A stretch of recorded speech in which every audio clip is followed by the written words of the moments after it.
stop talking about the cheating. He cheated on you. Well, he's a man. Okay.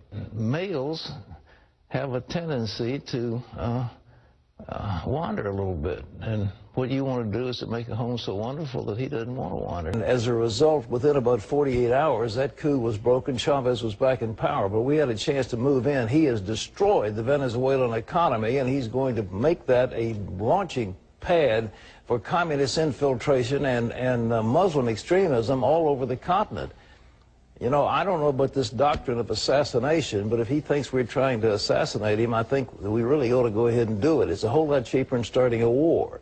And I don't think any oil shipments will stop. But this man is a terrific danger. This is in our sphere of influence, so we can't let this happen.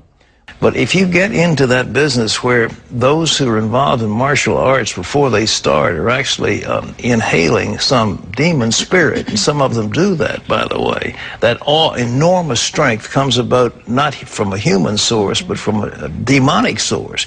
You don't want to have anything to do with any of that. Yoga, I think, and some of these mantras you say definitely have Buddhist and sometimes demonic origin.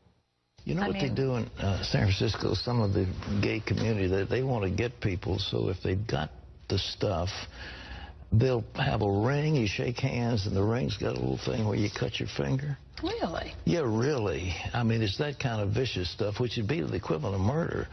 Now, as far as God's concerned, he knows the end from the beginning, and he sees a little baby, and that little baby could grow up to be Adolf Hitler, he could grow up to be Joseph Stalin, he could grow up to be some serial killer, or he could go up to die of a hideous disease. God sees all that. And for that life to be terminated while he's a baby, he's going to be with God forever in heaven. So that isn't a bad thing. Okay, this is Melody, who says, what is God's view on divorce? All of my marriages failed. I tried really hard to make them work, but the last husband wouldn't work or pay the bills, and the guy before him was an alcoholic. Will I go to hell if I marry again? Will I be classified as an adulteress? In answer to your question, you've got a serious problem. And I don't think marriage is for you. You have picked a selection of losers. There's something in your character that draws you to these men who are indigent or abusive. You don't need to get married again. Are you going to go to hell? No, but you're making your own hell here on earth. And I don't think you're marriage material. This is Sandra, who says, I work with an atheist, and at one time I thought I could witness to her and bring her to Jesus. She gets openly hostile at the mere mention of God. She gets very angry just hearing the word God. Should I just abandon the idea of being a positive influence on her and just let her perish? I don't know if you're dealing with something that is demonic or something that's deeply ingrained, but I mean, to be that openly hostile to the word God, there's something beyond normal human experience. Yeah, something has happened, and she associates God. Maybe she had an abusive father, somebody who raped her and then acted like he was, preaching to her from the Bible. You just never know what's going on in somebody's childhood. If you go overseas, don't eat fresh vegetables. If you go overseas, don't drink ice in any drink because the water isn't pure. Be careful of ice cream and milk because the milk may not be pasteurized. My wife has become a real problem. She has no respect for me as the head of the house. She insults me. She even went as far as stretching her hand to beat me. I've lost my self-confidence. Her words hurt so much, and she refuses to talk through our problems. Please tell me what I can do. Well, you could become a Muslim, then you could beat her. But in lieu of that... You don't want to go to Saudi Arabia? No. I think this man's got to stand up to her, and he can't let her get away with this stuff. And, I don't know.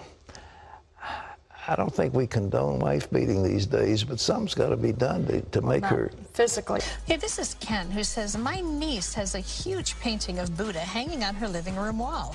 She's not a Buddhist. She bought it because the colors matched her sofa. Is having this artwork in her house considered idolatry?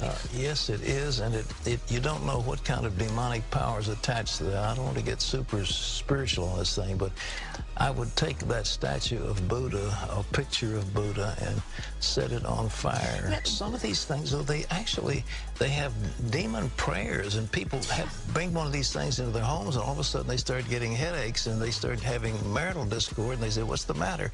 You've brought a demonic. The demon has attached itself to this piece of artwork. You just don't need these. Now, it looks like 30% of women are involved in pornography. Yeah. This is Andreas, who says, I have a friend whose wife suffers from Alzheimer's. She doesn't even recognize him anymore, and as you can imagine, the marriage has been rough.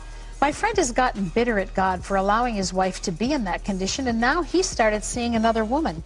He says that he should be allowed to see other people because his wife, as he knows her, is gone. I'm not quite sure what to tell him. Please help.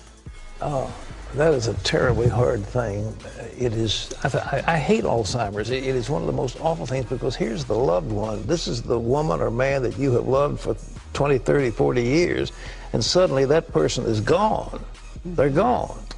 They are gone.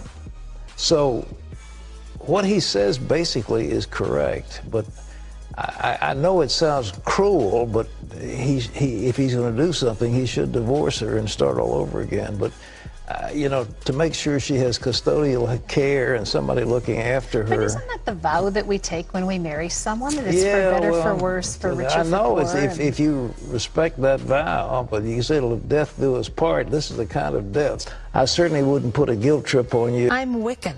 Does that mean by your Christian beliefs that you think I'm going to hell? I'm a good person, and I always try to help people when they need it. I would love to hear what you think. I've got to be loving to you. Being a good person and helping people, when you get to the end of the road and stand in the pearly gates, God's going to say, you're one of the nicest people I've ever had to send away from here, because that doesn't cut it. All have sinned and come short of the glory of God. All have sinned. And there's only one way to salvation, and that is through Jesus, who paid the price for your sin. Ladies and gentlemen, our children are at risk. They're bulimic, there's anorexia, there's all kinds of demonic games they played. It used to be Dungeons and Dragons. They got some new ones now. But the pressure on them is just incredible.